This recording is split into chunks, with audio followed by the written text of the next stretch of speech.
The vast expanse of space hummed with activity. Countless alien races zipped across the stars in their sleek ships. They were part of the Galactic Federation, a grand alliance of advanced civilizations. These beings thought they knew everything about the universe. But they were wrong about one thing: humans. In the grand meeting hall of the Federation's capital planet, Zix-9, alien diplomats gathered. They looked strange to human eyes. Some had tentacles, others had multiple eyes, and a few even glowed. They all shared one belief: humans were weak. Those primitive apes, sneered Ambassador Blorf, a blob-like creature from Neptulon 7. They can barely leave their own planet. The other aliens laughed. They enjoyed making fun of Earth and its inhabitants. I heard they still used fossil fuels, chirped Zeep, a bird-like being. How quaint. But not everyone found it funny. Axios, a wise old alien with silver skin, frowned. "We shouldn't judge what we don't understand," he said softly. The others ignored him. They were too busy planning their next move. "It's time we studied these humans up close," announced Grak, the Federation's leader. His green scales shimmered as he spoke. "We need to know if they're a threat." The room fell silent. Then Blorf raised a wobbly arm. "I volunteer," he said. "I'll go to Earth and see how terrible they really are at war." Everyone cheered. Blorf puffed up with pride. He thought this would be easy. A few days later, Blorf's ship entered Earth's atmosphere. It was cloaked, invisible to human eyes and radar. Blorf landed in a place called New York City. He stepped out, disguised as a human in a business suit. But he felt silly. How do they move in these things? He grumbled, tugging at his tie. Blorf walked down a busy street. Humans rushed past him, talking on phones or sipping coffee. He was surprised. They didn't look weak or primitive up close. He passed a construction site and stared. Humans were building a tall tower, using huge machines. "Impressive," Blorf muttered, then shook his head. "No, they're still primitive." Next, he visited a military base. He used his advanced tech to slip past security. Inside, he saw soldiers training. They looked fit and disciplined. Blorf frowned.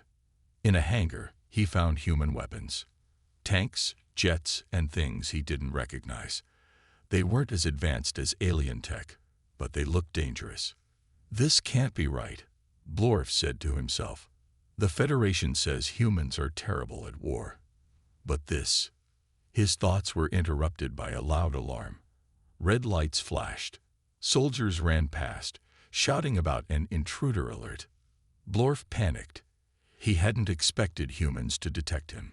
He ran, trying to find his way out. But he was lost in the maze-like base.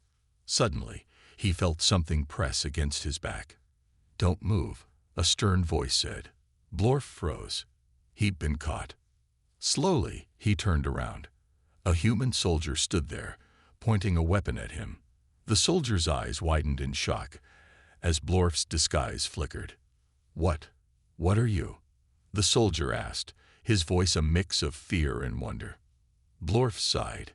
His mission had failed, but as he looked at the human, he realized something important. These creatures weren't what the Federation thought they were. They were smart, adaptable, and potentially dangerous. As more soldiers surrounded him, Blorf had one clear thought. The Federation had made a big mistake. Humans weren't terrible at war. In fact, they might be alarmingly good at it. And now, thanks to his clumsy spying, they knew they weren't alone in the universe. The consequences of this day would echo across the galaxy. But that was a problem for tomorrow. Right now, Blorf had some explaining to do. The Galactic Federation was in chaos. Blorf's failed mission to Earth had caused a stir. Aliens from all corners of the galaxy argued about what to do next. "We should destroy them before they become a threat," shouted one reptilian creature. "No, we should study them more," argued a floating jellyfish-like being. As they bickered, a new problem arose. A message flashed on the giant screen in the Federation's meeting hall. Everyone fell silent.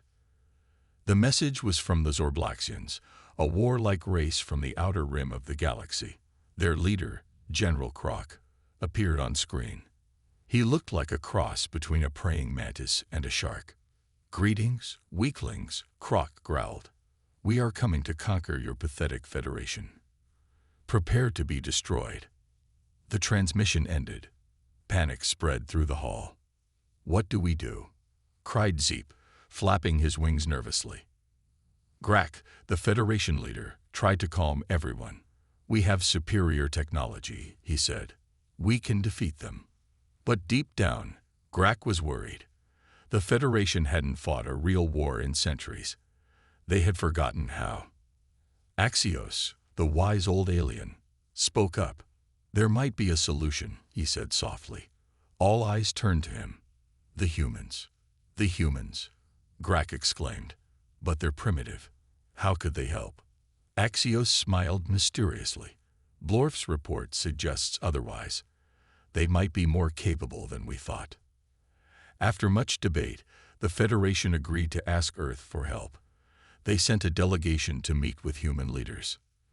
The meeting took place in a secret underground bunker. World leaders gathered, looking nervous but excited.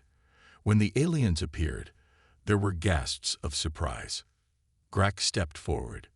"People of Earth," he said, using a translation device, "we need your help. Our galaxy is in danger."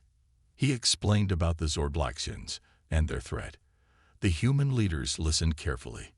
When Grak finished, there was silence. Then the President of the United States stood up.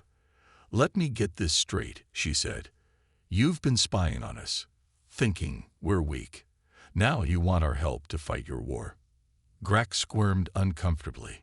"Well, yes," he admitted. The room burst into laughter. The aliens looked confused. "Classic," chuckled the Russian president. "They think we're pushovers." The Chinese leader grinned. "Should we show them how terrible we are at war?" Grak was puzzled. This wasn't the reaction he expected. "So, will you help us?" he asked hesitantly. The human leaders huddled together, whispering. Finally, they turned back to the aliens. "We'll help you," said the U.S. president, "on one condition." "Anything," Grak said eagerly. "After this war, Earth joins your federation as an equal member. No more spying, no more looking down on us." The aliens were shocked. They hadn't expected humans to bargain, but they were desperate. "Agreed," Grak said finally. As the meeting ended, Axios pulled Grak aside. "Be careful," he warned. "I think we've underestimated these humans. They agreed too easily." Grak brushed off his concerns. "Nonsense. They're just happy to be included. What could possibly go wrong?" Little did Grak know, Earth's leaders had their own plans. As soon as the aliens left, they sprang into action. "Get me the top generals," ordered the U.S. president. "It's time to show the galaxy what humans can really do." In secret bases around the world, soldiers began to train. Scientists worked on adapting Earth's weapons to space warfare. Everyone was excited about the challenge ahead. The Zorblaxians were coming, thinking they faced an easy victory. The Federation was relying on humanity, believing them to be a primitive but useful ally. Both were in for a big surprise. Humanity was preparing to show the galaxy why you should never underestimate Earth. The stage was set for a war that would change everything. As night fell on Earth, millions of humans looked up at the stars, unaware of the grand adventure that awaited them. The galaxy was about to learn a valuable lesson. Humans might be new to interstellar war, but they were far from terrible at it. The Earth buzzed with activity. In every country, people worked day and night to get ready for the coming war, but they kept much of their work secret from their new alien allies. At a military base in the Mojave Desert, General Sarah Chen watched as soldiers trained. They weren't using regular guns or tanks. Instead, they held strange, glowing weapons. "How's the plasma rifle testing going?" she asked a nearby scientist. Dr. Petil grinned. "Better than expected, General. The aliens won't know what hit them." Meanwhile, in orbit, human engineers worked alongside alien technicians to upgrade Earth's satellites. The aliens thought they were teaching humans. They didn't realize the humans were learning much more than they let on. "Fascinating," said Zeep, the bird-like alien, as he watched a human engineer work. "You're learning so quickly." The engineer, Maria, just smiled. She didn't mention that she'd already figured out how to improve the alien design. Back on the ground, in a secret lab beneath the Antarctic ice, scientists put the finishing touches on Project Thunderbolt. It was humanity's ace in the hole, a weapon that could change the course of the war. Dr. Tanaka, the project lead, stepped back from the main console. "It's ready," she said, her voice filled with awe and a little fear. "Let's hope we never have to use it." As Earth prepared, the Alien Federation watched with a mix of hope and doubt. Grak, the Federation leader, visited the planet to check on their progress. He toured a training facility where human soldiers showed off their skills. They used old-fashioned guns and fought in ways the aliens thought were outdated. "Are you sure this will be enough?" Grak asked, trying to hide his worry. The human general smiled.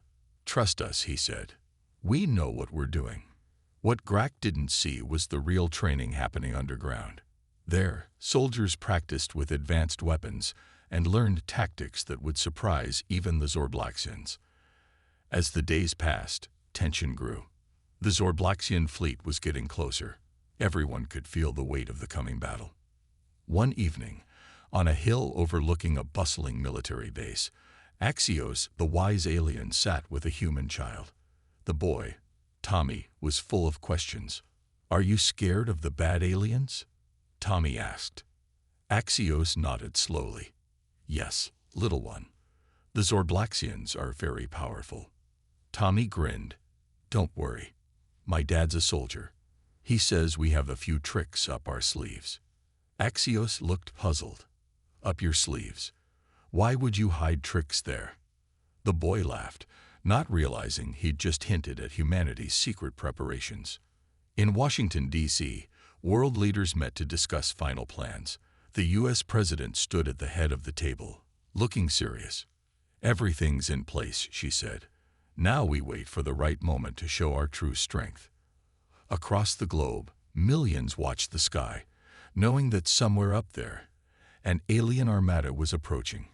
Many were scared, but others felt a strange excitement. Humanity was about to step onto the galactic stage. In their ships, the Zorblaxians laughed as they approached Earth. They thought this would be an easy victory. General Krok, their leader, smiled cruelly. "Soon," he growled, "the Federation and these primitive humans will bow before us." Little did he know, Earth was far from primitive. As the Zorblaxian fleet entered the solar system, humanity held its breath. Years of watching sci-fi movies, reading space novels, and imagining alien invasions had prepared them for this moment. The aliens thought humans were terrible at war. They were about to learn how wrong they were. In a high-tech command center deep beneath the Rocky Mountains, General Chen watched as blips appeared on a giant screen. The enemy was here. She took a deep breath and pressed a button. Across the planet, a message went out. "Operation Cosmic Surprise is go. Show them what humanity can do." The greatest battle in Earth's history was about to begin. And despite what the galaxy thought, humans were more than ready. The Zorblaxian fleet entered Earth's orbit with a thunderous roar. Their massive ships blocked out the sun, casting dark shadows over the planet. General Krok, the Zorblaxian leader, smiled wickedly as he prepared to launch his attack. "These primitive humans won't know what hit them," he growled to his commanders. "Begin the invasion." But as the first Zorblaxian ships descended towards Earth, something unexpected happened. They were met not by panic or surrender, but by a carefully planned human defense. In the secret command center, General Chen watched the alien ships approach on her screens. She took a deep breath and gave the order. "Operation Slingshot. Now." Suddenly, hundreds of small, fast human ships shot out from hidden bases around the planet. They were unlike anything the aliens had seen before. These ships darted between the massive Zorblaxian cruisers, too quick to be hit. "What is this?" Croc roared as he watched his fleet struggle to target the nimble Earth vessels. The human ships didn't just evade. They attacked. They fired strange energy beams that cut through Zorblaxian shields like they were paper. On the ground, Grak and the other Federation aliens watched in amazement. "I thought humans only had primitive weapons," Grak said, his eyes wide. A human soldier nearby chuckled. "We let you think that," he said with a wink. As the space battle raged, the Zorblaxians managed to land some troops on Earth. They expected easy victories against inferior human forces. They were wrong. In the streets of New York, Zorblaxian soldiers marched forward, their weapons ready. Suddenly, the ground beneath them shifted. Hidden panels opened, revealing human soldiers in advanced armor. "Surprise!" yelled a human sergeant as his team sprang into action. The aliens were caught off guard. They'd fought hard, but the humans used tactics they'd never seen before. Soldiers seemed to appear and disappear at will, using cloaking technology the Zorblaxians thought impossible for Earth. In London, a group of Zorblaxians cornered what they thought was a helpless human squad, but when they attacked, their weapons passed right through the soldiers. "Holograms!" a Zorblaxian screamed in frustration. The real human soldiers attacked from behind, using weapons that fired contained gravity fields. The aliens found themselves floating helplessly in the air. Back in space, the Zorblaxian fleet was in chaos. Human ships darted in and out, causing damage and then vanishing. General Croc was furious. "How is this possible?" he raged. "They're supposed to be terrible at war." Just then, a human face appeared on his command screen. It was the U.S. President, smiling calmly. "General Croc," she said, "I think it's time we had a chat about your misconceptions." Croc snarled. "We will crush you, human." The president's smile didn't waver. "Look again at your fleet, General." Croc turned and gasped. A third of his ships were disabled or destroyed. The humans had somehow outmaneuvered his superior force. On Earth, Federation aliens watched the battles in awe. Axios, the wise old alien, nodded slowly. "We have much to learn," he said. Zeep, the bird-like alien, fluttered nervously. "But how did they hide all this?" "We've been watching them for years." A human scientist standing nearby laughed. "We knew you were watching," she said, "so we put on a show." As the first day of battle ended, both sides regrouped. The Zorblaxians were shocked and angry. The Federation was amazed and a little scared. And the humans? They were just getting started. In the command center, General Chen looked at the battle reports. They had surprised the enemy, but the war was far from over. "Prepare Phase 2, she ordered. "Let's show them what else we can do." As night fell on Earth, people looked up at the battle-scarred sky. For the first time in history, humanity fought as one against a common enemy. And they were proving to the galaxy that humans were anything but terrible at war. The Zorblaxians thought this would be an easy conquest. Now, as General Croc stared at his battered fleet, he realized a hard truth. They had seriously underestimated Earth. And that mistake might cost them everything. As the sun rose on the second day of battle, both sides prepared for the next round. The Zorblaxians, angry and embarrassed, planned a massive attack. They thought they could overwhelm Earth with sheer numbers. General Croc paced on his command ship. "We will not be defeated by these apes," he shouted. "Launch everything we have." On Earth, in the underground command center, General Chen watched the enemy fleet regroup. She turned to her team with a grim smile. "Time for Phase 2, she said. "Let's show them what we've been hiding." High above the planet, Federation ships hovered nervously. They wanted to help but didn't know how. Grak, the Federation leader, watched in awe as Earth's defenses powered up. Suddenly, the moon began to move. "What's happening?" Grak gasped. "Is their moon alive?" A human officer laughed. "Not quite," he said. "Watch." The moon's surface rippled and changed. Huge sections split apart, revealing a massive space station hidden inside. It was Earth's secret weapon, the lunar fortress. In space, General Krok's jaw dropped. "Impossible," he roared.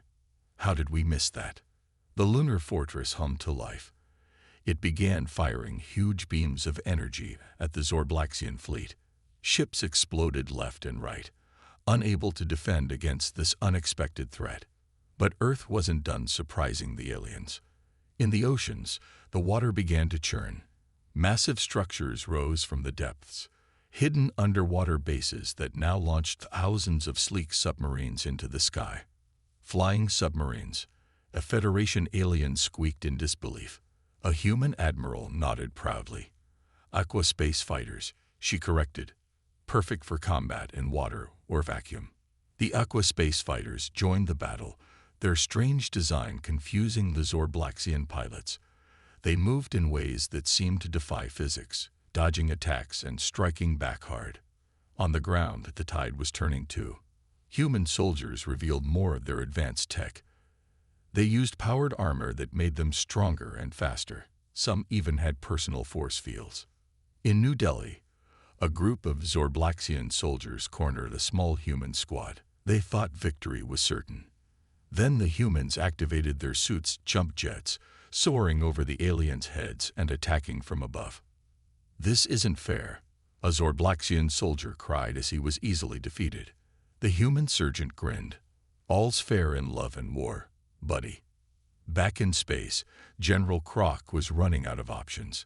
Half his fleet was destroyed or disabled. The lunar fortress and Earth's hidden ships were too much to handle. "We must retreat," his second-in-command urged. "Never," Krok snarled. But deep down, he knew they were beaten. On Earth, people cheered as they watched the battle on their screens. Humans were not just holding their own. They were winning against a superior alien force. In the command center, General Chen allowed herself a small smile. "Prepare the final push," she ordered. "Let's end this." The Federation aliens were in shock. Grak turned to Axios, the wise old alien. "How?" he asked simply. Axios chuckled. "We thought we knew everything about humans," he said. "We were wrong. They kept their true strength hidden, waiting for the right moment." As the battle raged on, more human secrets were revealed. Huge mechasuits stomped onto battlefields. Swarms of nanodrones clouded the sky, disabling Zorblaxian ships with ease. General Krok watched in horror as his invasion crumbled. "Fall back," he finally ordered. "Retreat." The Zorblaxian ships turned and fled, pursued by Earth's forces. Cheers erupted around the world as people realized they had won. In the White House, the U.S. President addressed the nation and the world. "Today, we have shown the galaxy that humanity is a force to be reckoned with," she said proudly. "We are not terrible at war. We are defenders of peace, but we will fight if we must." As the dust settled, the Federation aliens approached Earth's leaders, their heads bowed in respect. Grak stepped forward. "We were wrong about you," he admitted. "Earth has earned its place among the stars." Humans celebrated their victory, but they knew this was just the beginning. They had stepped onto the galactic stage in a big way. The future was uncertain, but one thing was clear. The galaxy would never underestimate Earth again. The Zorblaxian fleet was in retreat, but General Krok wasn't ready to give up. He had one last, desperate plan. Deep in Zorblaxian territory, hidden from even his own people, was a superweapon. It was time to use it. "Set course for the Omega Station," Krok growled to his remaining ships. "We'll show these humans true power." On Earth, celebrations were cut short as sensors detected the Zorblaxian movement. In the command center, General Chen frowned at the reports. "They're not running home," she said.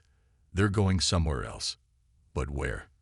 Grak, the Federation leader, stepped forward nervously. I may know," he admitted. We've heard rumors of a secret Zorblaxian base, a weapon of unimaginable power. The room fell silent. Then the U.S. president spoke up. "Well," she said with a grim smile, "I guess it's time for us to use our own secret weapon." In Antarctica, deep beneath the ice, Dr. Tanaka prepared Project Thunderbolt. It was a massive ship, built with a mix of human ingenuity and reverse-engineered alien tech. Now, it would face its first real test. As Thunderbolt rose from its hidden hangar, people around the world watched in awe. It was bigger than any ship humans had ever built, sleek and powerful. "Whoa," breathed Zeep, the bird-like alien. "You had that hidden under ice." A human engineer grinned. "We're full of surprises," she said. In space, Thunderbolt joined Earth's fleet. General Chen took command, ready to lead the final assault. They followed the Zorblaxians, racing towards the mysterious Omega Station.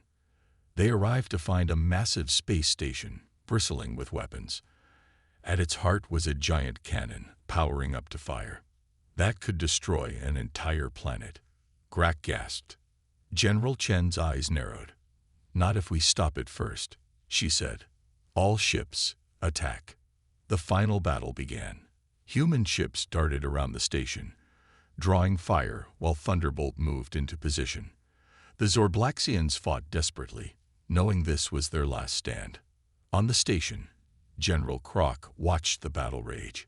He was confident in his superweapon. "Charge the main cannon," he ordered. "We'll wipe out Earth in one shot." But the humans had one more surprise.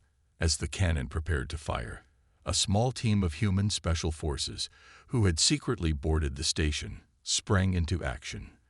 They fought their way to the main control room, facing waves of Zorblaxian guards.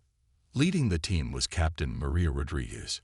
She dodged alien fire, her powered armor making her faster than any human should be. "Almost there," she shouted to her team. In space, Thunderbolt unleashed its main weapon. A beam of pure energy lanced out, slicing through the station's defenses. The Zorblaxian ships tried to stop it, but Earth's fleet kept them busy. Inside the station, alarms blared. Croc realized his plan was falling apart. "Fire the cannon now," he screamed, "before it's too late." But at that moment, Captain Rodriguez and her team burst into the control room. In a fierce firefight, they took control. Maria raced to the main console, her fingers flying over the alien controls. "Cannon disabled," she reported with a grin. "Your move, General Chen." Outside, Thunderbolt fired again. This time, the beam struck the heart of the station. Explosions rippled across its surface. "All ships, fall back," General Chen ordered. "That thing's gonna blow." As Earth's fleet retreated, the Omega Station exploded in a spectacular burst of light. The remaining Zorblaxian ships were caught in the blast, disabled or destroyed. On his command ship, General Croc watched his dreams of conquest disappear. "It's over," he said quietly. Then, squaring his shoulders, he opened a channel to Earth. "We surrender," he said simply. Cheers erupted throughout Earth's fleet. They had done it. They had faced a superior alien force, and not only survived but won. As the human ships returned home, they were joined by the Federation fleet. Grak looked at Earth with new respect. "We were so wrong about you," he said. "You're not terrible at war. You might be the best we've ever seen." The U.S. president smiled. "We don't love war," she explained, "but we will always defend our home. And now, our home includes the whole galaxy." As they approached Earth, the planet gleamed like a blue jewel in space. It had faced its greatest challenge and emerged victorious. Humanity had proved itself on the galactic stage. But this wasn't just a victory for Earth. It was the beginning of a new era for the entire galaxy.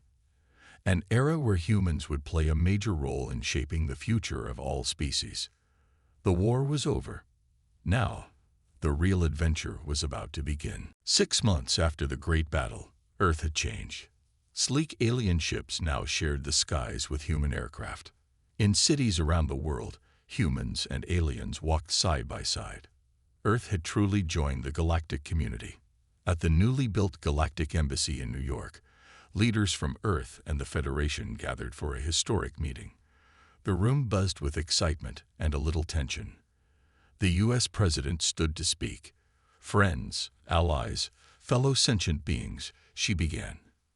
"Today marks a new chapter in galactic history." She gestured to the window, where Earth shone blue and beautiful. "We've proven that appearances can be deceiving. Humanity may be young, but we are ready to take our place among the stars." Grak, the Federation leader, nodded in agreement. "We were wrong about humans," he admitted. "You've shown us that there's always more to learn." As they spoke, screens around the room lit up. They showed scenes from around the galaxy. Human scientists working with alien researchers, Earth ships joining Federation patrols, and even some brave humans starting to settle on alien worlds. But it wasn't all smooth sailing. In a corner, General Krok of the defeated Zorblaxians watched with narrow eyes. He was here as part of the peace agreement, but he hadn't given up his old dreams. "They may have won the war," he muttered to himself, "but this isn't over." Little did Krok know, his whisper was picked up by hidden human sensors. In a secret room nearby, Captain Maria Rodriguez, the hero of the Omega Station battle, frowned at her screen. "Keep an eye on him," she said to her team. "Humanity's come too far to let old grudges drag us down." Back in the main hall, the meeting continued. Alien ambassadors were asking about Earth's hidden talents. "How did you keep so much secret?" asked Zeep, the bird-like alien. "We thought we knew everything about your planet." A human general chuckled. "Let's just say we've had a lot of practice," he said. All those alien invasion movies weren't just for fun. This brought laughs from the humans and confused looks from the aliens. Axios, the wise old alien, nodded thoughtfully. "Perhaps we should watch some of these movies," he mused. As the meeting went on, it became clear that humanity's role in the galaxy would be unique. They weren't the most advanced in technology, but their creativity and adaptability were unmatched. "We propose a new galactic defense force," the U.S. President announced. "With humans and Federation species working together, we can face any threat." The idea was met with enthusiasm. Even some former Zorblaxians, impressed by Earth's skill and willing to change, asked to join. But as the talks of peace and cooperation continued, a small human child tugged on Grak's sleeve. The alien leader looked down in surprise. "Mr. Alien," the boy said, "if we're friends now, can I visit your planet?" The room fell silent. Then Grak burst out laughing. "Of course, young one," he said. "I think we all have a lot to learn from each other." This broke the tension. Soon, everyone was talking about exchange programs, joint scientific missions, and even galactic tourism. As the day ended, fireworks lit up the sky over every major city on Earth. They were joined by alien light shows, creating spectacular displays never seen before on the planet. People cheered, but many also looked to the stars with a new sense of wonder and responsibility. Humanity had faced its greatest test and emerged stronger. They had proven themselves not just capable warriors, but potential leaders in a vast, complex galaxy. In the Galactic Embassy, the U.S. President and Grak stood by the window, watching the celebrations. "You know," Grak said quietly, "there's an old saying in the Federation. Those who seem weakest often have the most to teach." The President smiled.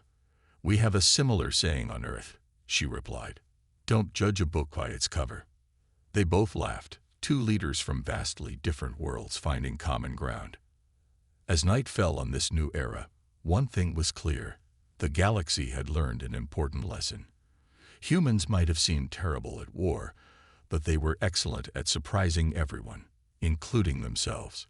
The adventure was just beginning, and the stars were waiting.